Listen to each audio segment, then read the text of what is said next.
बहुत समय पूर्व जब गुरुकुल शिक्षा की प्रणाली होती थी तब हर बालक को अपने जीवन के 25 वर्ष गुरुकुल में बिताना पड़ता था। उस समय एक प्रचंड पंडित राधे गुप्त हुआ करते थे जिनका गुरुकुल बहुत प्रसिद्ध था, जहां दूर दूर के राज्य के शिष्य शिक्षा प्राप्त करने आया करते थे।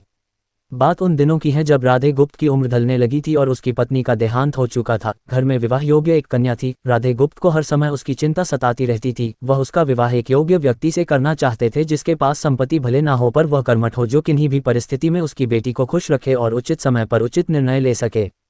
एक दिन उनके मस्तिष्क में एक ख्याल आया और उन्होंने इस परेशानी का हल सोचा कि क्यों ना वो अपने खुद के शिष्यों में से ही योग्य वर की तलाश करे। उनसे बेहतर उनकी बेटी के लिए और क्या हो सकता है। इस कार्य के लिए उन्होंने बुद्धिमान की परीक्षा लेने का निर्णय लिया और सभी शिष्यों को एकत्र किया।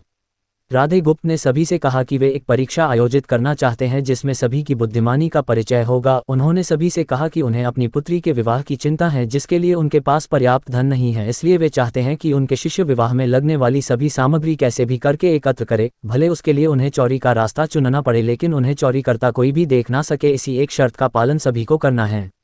अगले दिन से सभी शिष्य कार्य में जुट गए। रोजाना कोई न कोई तरह तरह की वस्तुएं चुरा कर लाता और राधा गुप्त को दे देता। राधा गुप्त उन्हें एक विशेष स्थान पर रख देते क्योंकि परीक्षा के बाद ये सभी वस्तुएं उनके मालिक को वापस करना जरूरी था, क्योंकि वे अपने शिष्यों को सही ज्ञान देना चाहते थे।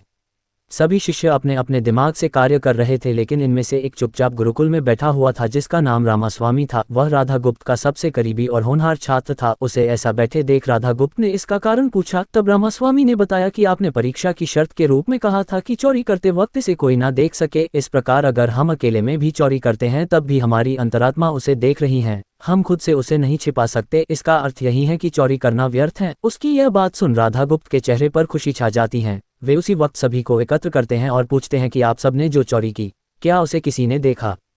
सभी कहते हैं नहीं। तब राधा गुप्त कहते हैं कि क्या आप अपने अंतर्मन से भी इस चोरी को छिपा सके? सभी को बात समझ आ जाती है और सबका सिर नीचे झुक जाता है सिवाय रामास्वामी के। राधा गुप्त रामास्वामी को बुद्धिमानी की परीक्षा में अव्वल पाते हैं और सभी के सामने कहते हैं कि यह परीक्षा मेरी पुत्री के लिए उचित वर तलाशने के लिए रखी गई थी। इस प्रकार मैं रामास्वामी का विवाह अपनी पुत्री के साथ तय करता हूँ। सभी खुशी से झूम उठते हैं, साथ ही चुराई हुई हर एक वस्तु को उसके मालिक को सौंप विनम्रता से सभी से क्षमा मांगते हैं। कहानी की शिक्षा। बुद्धिमानी की परीक्षा से यही शिक्षा मिलती है कि कोई भी कार्य अंतर्मन से छिपा नहीं रहता और अंतर्मन ही मनुष्य को सही राह दिखाता है। इसलिए मनुष्य को किसी भी कार्य के सही गलत के लिए अपने मन को टटोलना सबसे जरूरी है।